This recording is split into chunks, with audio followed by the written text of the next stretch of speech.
Assalamualaikum warahmatullahi wabarakatuh. Saya Neng Wawa dari kelas 1D Prodi PJKR NPM 20106310700035. Saya di sini akan menjelaskan tentang materi anatomi manusia, yaitu tentang osteologi. Osteologi berasal dari kata Yunani yaitu ostean yang artinya tulang dan logos yang artinya ilmu.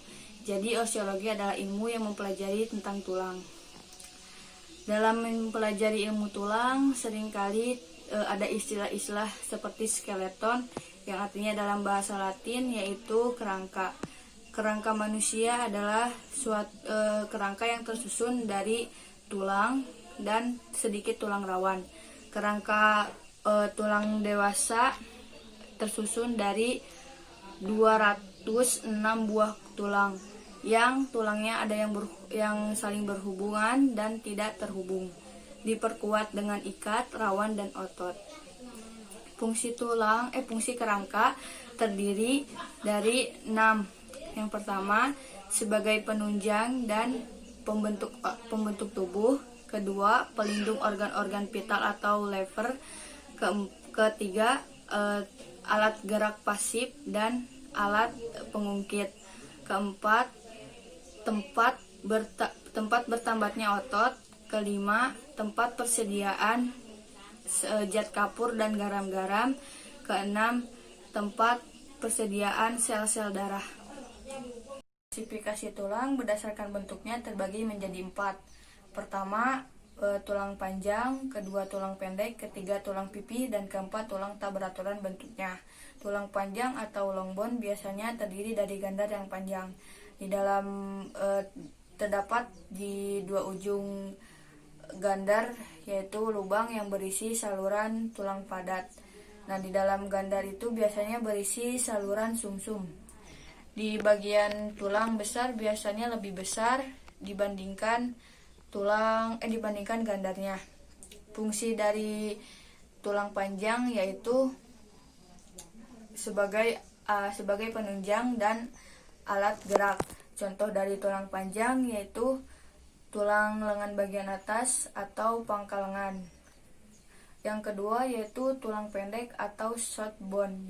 Kenapa disebut tulang pendek? Karena gandarnya itu pendek.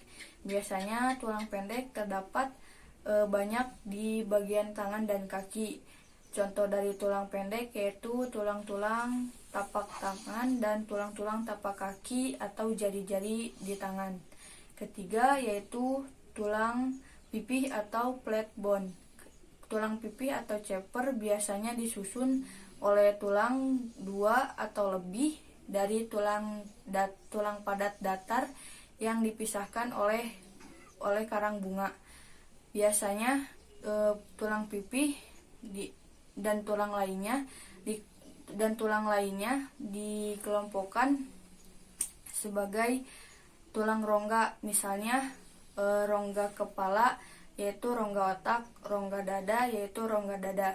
Contoh tulang pipih yaitu tulang dahi, tulang kepala. Yang keempat yaitu tulang tak beraturan bentuknya atau irregular bone. Dalam tubuh manusia banyak tulang yang tidak dapat dikelompokkan ke dalam ketiga kelompok tulang yang di atas yang tadi saya sebutkan. Di dalam tulang-tulang yang tidak dapat dikelompokkan yaitu masuk ke dalam tulang dikelompokkan khusus, yaitu tulang tak beraturan bentuknya. Contoh dari tulang tak beraturan bentuknya yaitu tulang belakang dan tulang rahang atas. Selanjutnya yaitu struktur tulang. Tulang-tulang biasanya dilapisi oleh 2 jaringan ikat yang disebut periosteum. Nah, pada bagian tulang yang dilapisi itu atau dibungkus oleh rawan sendi. Komposisi tulang. Tulang berdasarkan susunan kimianya terdiri dari garam-garam zat kapur. Nah, yang menjadikan tulang menjadi liat, kuat, dan lentur. Mungkin itu saja yang bisa saya sampaikan di video ini. Wassalamualaikum warahmatullahi wabarakatuh.